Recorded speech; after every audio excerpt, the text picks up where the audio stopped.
Assalamualaikum my dear students. Today I am teaching class 9 chemistry. आज हम पढ़ेंगे triple covalent bond. क्या?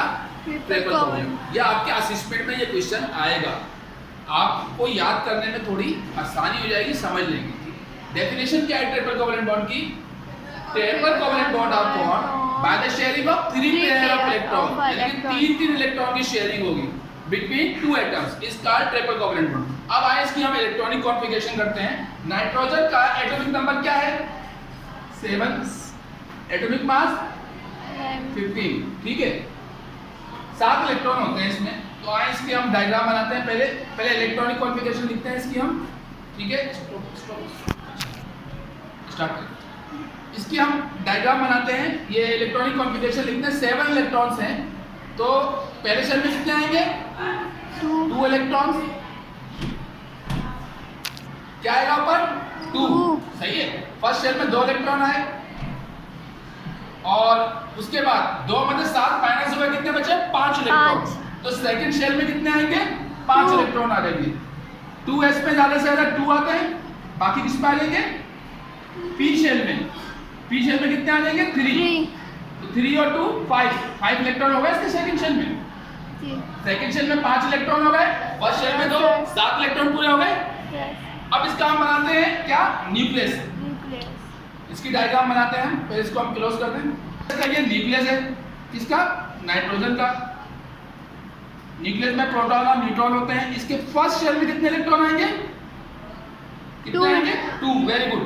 ये एक दूसरा नाइट्रोजन एटम है. इसको N से जाहिर कर रहे हैं. और एक दूसरा नाइट्रोजन एटम है. ये इसके फर्स्ट शेल में कितने आएंगे? 2 इलेक्ट्रॉन्स. तो हम यहाँ 2 इलेक्ट्रॉन्स डिनोट करते हैं. 1 and 2. 2 में से 7 माइनस करेंगे तो कितने बचेंगे? 5. तो 5 इलेक्ट्रॉन इसके सेकंड शेल में आएंगे. So now I am drawing second shell. कितने इलेक्ट्रॉन आ सकते हैं? 5.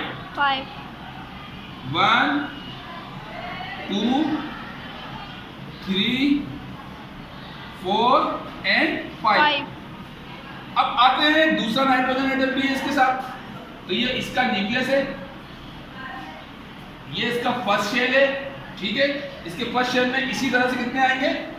2 इलेक्ट्रॉन आएंगे. ये भी नाइट्रोजन एटम है. इसमें भी 7 इलेक्ट्रॉन है. इसके फर्स्ट शेल में 2 इलेक्ट्रॉन आएंगे. 1 2. 2 में से 7 का कितने बचे? 5. तो 5 इलेक्ट्रॉन इसके सेकंड शेल में आ जाएंगे.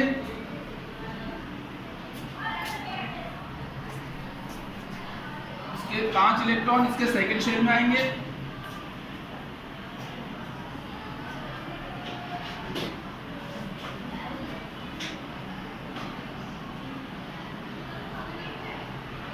देखिए, इसके फर्स्ट शेल में 2 आ गए. 2 में से 7 गए 5. तो 5 इलेक्ट्रॉन इसके सेकंड शेल में आएंगे. तो ये 1 2 3 4 और ये 5. सही है. इसके पास कितने हो गए? 2 और 5 7 इलेक्ट्रॉन हो गए. इसके पास 2 और 5 7 इलेक्ट्रॉन हो गए. दोनों के पास 7 इलेक्ट्रॉन हो गए. तो इसको अपने बैलेंस शेल में कितने इलेक्ट्रॉन चाहिए? 8. अभी कितने हैं? 5. तो कितने इलेक्ट्रॉन कम है? 3 इसके पास कम है. 3 इलेक्ट्रॉन इसके पास कम है. इसके बैलेंस शेल में भी 5 है. होने कितने चाहिए? मैक्सिमम 8. अमीमा इधर देखिए, इसके बैलेंस शेल में कितने इलेक्ट्रॉन होने चाहिए? 8.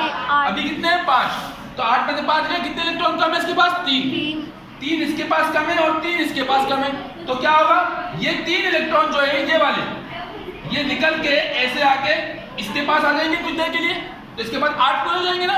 यही 3 इलेक्ट्रॉन निकल के इसके 3 इलेक्ट्रॉन निकल के कुछ देर के लिए इसके पास आ जाएंगे. इसके पास भी 8 इलेक्ट्रॉन पूरे हो जाएंगे. तो दोनों के दरमियान कितने इलेक्ट्रॉन की शेयरिंग होगी?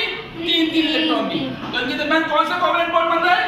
ट्रिपल. और ट्रिपल को हम 3 नामों से जाहिर करते हैं. ओके, ये समझ में आया? तो ट्रिपल कोवलेंट बॉन्ड की डेफिनेशन क्या है? Triple covalent bond are formed by the sharing of 3 electrons between 2 bonded atoms is called triple covalent bond. Okay, तो ये कल आपका असेसमेंट है. इसको अच्छी तरह से याद करके आइएगा. केमिकल बॉन्ड कब है?